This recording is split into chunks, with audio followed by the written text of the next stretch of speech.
keep getting stuck on other video topics instead is this whole Greyman civil unrest deal. Wearing, tennis racket packs to carry AR pistols in, olive green backpacks to carry, Glocks and 20 magazines and survival knives and gear in, to try to be, discreet. Coming from career in law enforcement and now private investigating and just doing, protection stuff or tactical training, I think my whole thing, I just kind of laugh every time people bring up the Greyman topic because, even guys that make the Greyman videos, the stuff that they're wearing, they say is discreet, is still not even remotely discreet. If you're going to be the quote Greyman, my perception that I'm thinking of when I hear that is someone who is blending in and raises zero red flags, even to the trained eye, meaning police, military, bad guys, anyone, rioters. And in order to do that, you're going to have to be at such a discreet level that, you're not carrying big bulky backpacks. You're not wearing OD green or desert tan jackets or hoodies, tactical looking boots, tactical looking pants, wearing some 511 pants or even some cap, anything at all. You're going to have to look like a regular guy off the street, a construction worker, college kid, businessman, whatever. That's going to have to be the way that somebody perceives you. If you are at all dressed in some tactical getup, even if it's plain clothes, and you're wearing a backpack or this tennis racket BS, and you have all this gear stashed in there, whether it's a martial law scenario, collapse scenario, and then people are marauding and just taking whatever there is from everyone. The minute you walk down the street wearing any of this, no matter how subtle it is, I want to reinforce that you're going to get all of your shit taken away from you.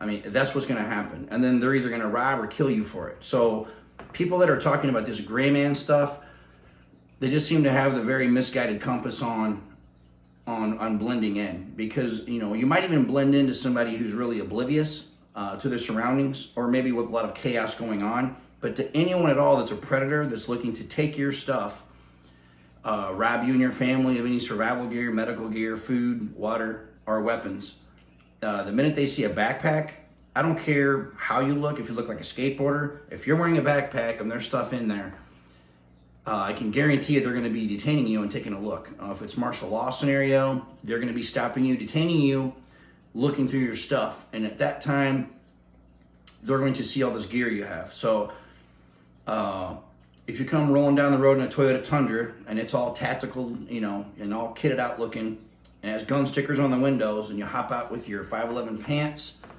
and your Vertex backpack, I don't care if it doesn't look military. If it looks tactical in the least bit, then it's all going to go wrong. You're going to have to really take a step back and get out of the whole tactical looking mindset and really be the plainclothes guy. And so, again, I just have a real problem with that whole way of thinking. And just because I know from doing law enforcement, all the tactical training, and as a cop in one of the worst cities in the country or in the world, here in St. Louis, I just know people's mentality. And, doing anything at all that, grabs the attention of, like I said, law enforcement, military, and we're talking about in these extreme scenarios, by the ways, or even someone who is, like I said, the economy collapses or a grid down scenario. If you're running around town and scurrying about, then you are you're going to grab attention. I don't care if you're wearing anything, the sling, shoulder, get out bag, 24-hour bags, whatever you want to call it. You might as well forget all of that, because I guarantee you right now, someone out there that's more hungry to survive or a more desperate scenario and has a weapon at all is going to take your stuff.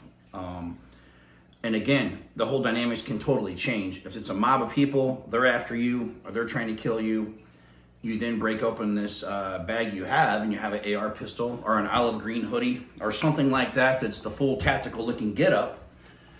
then sure, it doesn't matter at that point. It's a game on scenario. So, and that's where people get all the dynamics all confused, you know. Sure, scenarios can change, just like in a deadly force scenario. And a guy can, an assailant can have a flashlight in his hand 1 minute and then pull a knife on you. You've just went from pretty much the lowest level of force possible to a deadly force scenario.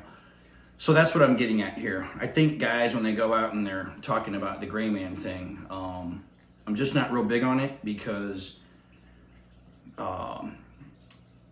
it's just all relative, you know. And if things have collapsed or they're that point anyways, I'm going to be as far away from the cities, the population as possible to begin with.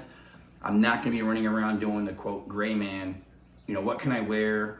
It's almost like guys get caught up in this, Greyman as a sexy, you know, fantasizing word of it sounds cool, you know, like you're some Jason Bourne undercover operative. But I can tell you that if you're even in a scenario where you have to be dressing like this, you probably should be avoiding the scenario. So that's my take on it. It's not something I really spend any time trying to prepare for that exact scenario.